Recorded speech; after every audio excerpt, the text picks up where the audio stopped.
Oh, does that need to go a bit higher? Maybe it does. Maybe it does. What am I going to rest on? Okay guys, welcome back to the YouTube. I have definitely seen a big bit of movement this week, let me tell you, from a prep perspective anyways. Oh, honestly, the last 7 days I probably moved about 2 kilos, and I'm a kilo down just from Saturday alone, so I actually hit a new low. So again, we've had back-to-back lows since the weekend, and hit a new low this morning of 58.1. I stood on scales and I was like, what? But, you know, all good things. It's something that we needed. Still trying to hold off that lol. Oh man, why am I so funny? We're still trying to hold off that deload for a little bit longer. I reckon it's probably going to be maybe a week away, potentially.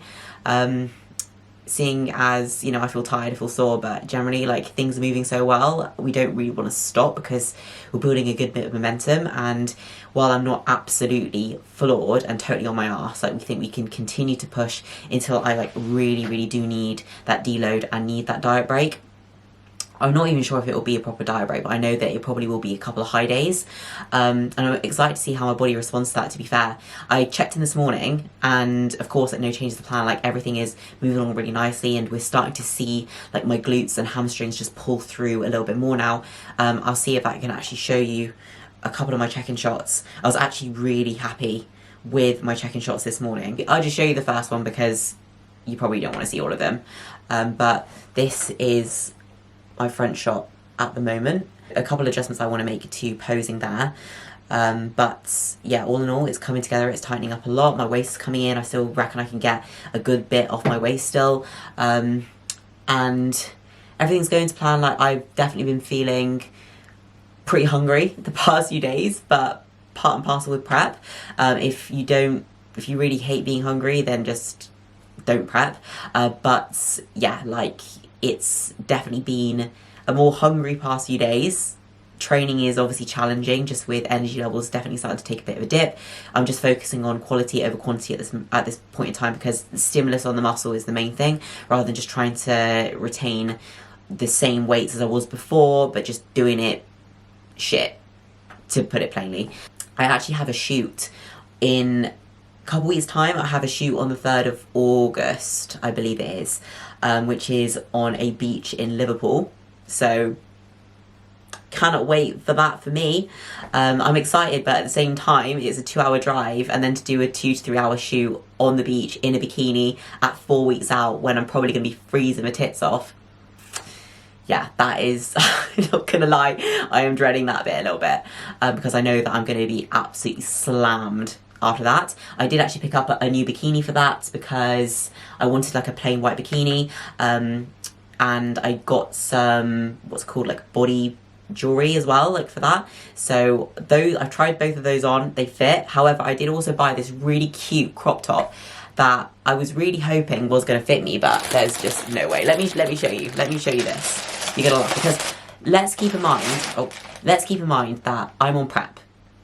I'm getting, like, probably more peeled than a lot of people in the population would, and I got a small, whereas obviously the smaller size is an extra small. My bikini is also, like, I think a medium up top, and then I'm an extra small in like the bottoms.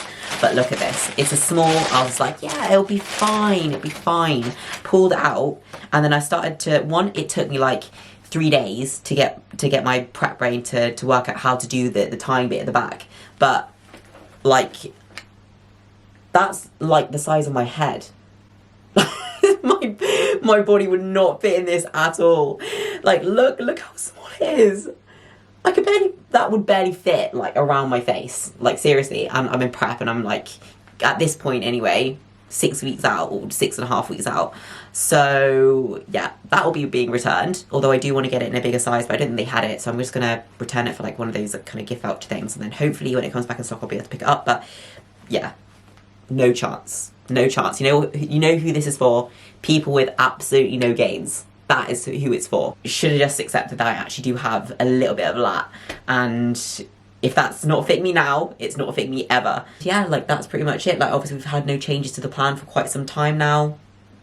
It has literally just been the same food for a little while, but my body's just, I don't know, it's like the leaner you get sometimes, it's like the more responsive you almost become. So I feel like that's kind of been what's happened, and everything is like very rapidly moving at the moment. I did actually record my leg day yesterday, so I thought I would do a little bit of a voiceover for you as to what I have kind of set out on my plan on that day, why I'm doing what I'm doing, how I actually execute the exercises, so hopefully be able to get a few tips from that. If there's any other questions you have, please do comment. I'm more than happy to get back to anything and help anyone out.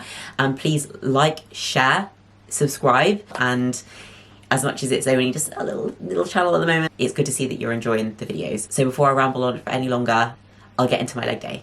Let's get stuck into this leg day then. So this is actually one of my shorter leg days. I think I have 5 exercises here just because we actually had the Smith squat removed a couple weeks back as I started to, get deeper into prep. It just wasn't going that well, so it was more beneficial for me to actually take it out and focus on recovering from the session itself. So that's kind of why we did that. However, like, we are definitely making sure that every single exercise, every single set is done to the best of my ability, as it always will be. So here I actually start off with adductor. Adductor is a great exercise to actually start your sessions off with. It's something that I definitely had none of, like the last season that I competed, because we didn't actually have an adductor in the gym that I trained at before. So you best believe I put a lot of effort into making sure that they have been coming up over this off season. So here, obviously, I make sure that I go through full range of motion. I actually turn my toes out a little bit just to really get more out of the adductor here. I've got my core tight, I have my chest up, really pulling myself down into the seat. The prime here that I'm using is incredible. Like, I love the prime kit. It kind of allows you to change the resistance profile of the machine. So here I have it on a setting 5, which is just a little bit heavier, I think, in the mid-range, and then I have it on a setting 3 for my second set. I have 2 sets here where it's a little bit lighter in the center. So essentially what I try and do is I try and match my second set with the reps of my first set. So that's kind of the way that I go about that. So after the adductor, I then went on to the lying hamstring curl, and I actually did these single leg. So here is my rest between both legs here. As you can see, I'm pretty fucked already, but I always try to make sure that I do have a bit of a rest between any unilateral movements, a little bit longer within those bigger movements that are unilateral. But unilateral movements are really important to have within your programming, just so you're working both sides separately rather than just both together. Obviously with a single leg lying ham curl, this is where you do actually have a little bit more stability through your pelvis versus doing these double leg. So I do like to have these, fairly early on in the session, because I think it really does help you kind of like just prime the muscle for the following exercises in your session. So here I'm going through that full range of motion. I'm making sure that I'm not getting too much movement with my pelvis. A little bit is okay, just to get that last little bit of flexion out the knee. And I'm also just trying to make sure that my core is really tight. I have my chin tucked, and I'm just pulling myself down onto the pad. So I'm trying to create as much stability as possible. Within all movements, the idea is that you're trying to create that stability so you can derive more power. And of course, that means that we're just going to really be able to isolate that muscle, which is really the purpose of these exercises that are like, well, more isolation exercises. So with that being said, that kind of leads me on to the third exercise of the session, which was actually the hyperextension. So hyperextension, I actually really do enjoy. I think it's a great exercise for posterior chain. So as you can see, I got a little bit warm, stripped off a little bit at this point. But yes, like, this is a movement I actually did my first set banded, and then the subsequent second sets without the band. So the reason why I do this banded is just to make sure that at the top of the movement I have more tension on, whereas if I didn't have the band here, you would actually get a drop off in the resistance profile and the tension at the top. So the band allows me to keep more tension on where my glutes are actually in the shortened range and my hamstrings are in the shortened range, so I can get a bit more out of that top part of the range of motion there. So just going through my range of motion here, you can notice that it's not a huge range of motion, but this is all I really need to kind of try and keep as much tension on my glutes. And the idea is I'm trying to think about this as a hip hinge. So rather than kind of arching my, like, just basically rounding my back over the edge of the pad. I'm thinking about pushing my hips back, thinking almost like an RDL over the edge of the pad of the hyperextension, and that really allows me to kind of create that hip hinge to get more out of my posterior chain. I try and have my knees fairly soft here, just to try and remove that kind of too much tension on my knees, because otherwise I do feel like they're going to snap backwards, which is not ideal. So I try and keep them just a touch soft, and obviously just controlling that movement the whole time. So from this point, I moved, this is where I'd actually usually have my Smith squat, but we've, like I said, just removed the Smith squat totally and popped in the, like, just basically just take it out, yeah, like that's what I'm trying to say. So we actually have it out for a Smith machine, hip thrust instead. I really do like the Smith machine for hip thrust. Like the Cybex is very, very nice, and I kind of alternate these between like a barbell and then the Smith machine. They're definitely my two favorites. I find that a glute drive is just a bit too big for me, and like I just feel like I'm sliding around all over the place. So even though they might be a little bit hard to set up, like trust me, they are worth it. So here the main cues is that I actually go through a very short range of motion, focusing on mainly the top part of the range, because this is where you're going to keep more tension on the glutes versus like compensating in other areas, i.e., you know, your quads, your lower back, where like obviously that's not really what I want. I want to keep as much tension on my glutes as possible. So I'm taking this through fairly short range of motion, but this is enough. You can't really see my feet here, but my feet are actually positioned hips width apart, because a common misconception is that you should have your feet like, you know, wide in any movement to get more out of the glutes, but that's actually not the case. That you actually want them to be fairly like narrow, like hips width. Make sure that your shins are vertical with the floor, because you'll be able to get a lot more out of the glutes that way. And I'm just really making sure that I'm kind of hinging my back over the edge of the bench, so you can see that I'm kind of trying to keep my core tight as my hips come down. I'm actually bringing my upper body forward so that I'm keeping my core super tight during the whole movement, obviously controlling the whole movement as I go through it, as we try to do with every single one of our movements. So with the last exercise, so this is a glute kickback. Obviously this is not what's going to add the majority of the mass in your glutes by any means, but this is like kind of the icing on the cake. Sometimes I do these last, sometimes I have these first programmed, but you know, I think if you execute them well, and I'll go through a few tips with you here, they can really hit the glute med pretty effectively.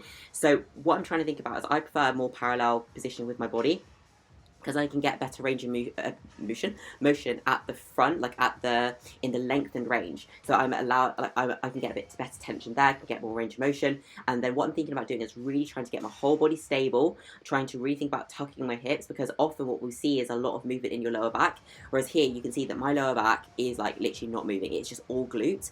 And that's what you should be aiming for, versus trying to kick back and up too much, where often your lower back is just going to start to compensate a lot for that movement. So often you're going to need lighter weight than what you feel like you can actually handle, because trust me, like I got a little bit greedy with weight at one point, and I was just definitely using a lot more of my lower back than what I should have been. I've literally almost halved the weight, and now I'm tucking my hips throughout the whole movement, just focusing on using my glutes just to drag drag the weight back basically, and not really needing to take my foot up too high, because obviously we can only get so much out of the glute before then we're going to see it move, we're going to see movement in our lower back. So my core stays really tight here, I keep my hips tucked, I'm really trying to keep that tension on, because at the end of the day, like it's all about the stimulus. The stimulus is the most important thing, not the weights, because that does not necessarily dictate the stimulus that you keep on the muscle, which obviously when you're dieting is going to help retain it. If you're growing, it's going to help grow it. So that kind of brings me to the end of the session. Okay guys, so it is the Friday, 21st July. I just thought I would just sign off the video here. I hope that you enjoyed that walkthrough of my glute and ham session there. But yeah, today it is hit me. I look like I've been dragged backwards through a hedge. I feel slammed. Yesterday, I actually had a really good session yesterday. It was legs again, and yeah, like because it was really good, I feel like I'm paying for it today. Like I feel like because I was able to give that little bit more to the session, my body's just there like, nope. Then I feel really, really tired today. So that's fun for me. I'm literally just trying to decide on like what I'm going to do for my shows, in terms of how I'm going to, if I'm going to do my makeup myself, if I'm going to do like how much, if I'm going to do my top coats for tan myself. I think I'm going to do my base coats myself. But yeah, so I'm just trying to decide that. My brain's just there like just trying to get my head around how to sort all of that out. But yeah, like definitely feeling it today. But this is perhaps like, this is how it's gonna feel like when you are going into the final few weeks. And yeah, you just gotta love it. You just gotta love it. You just know that when days like this happen, you know that it's working. You know that the fat's coming off, that's for sure. But yeah, I'm gonna sign this off here, and I will catch you in the next vlog.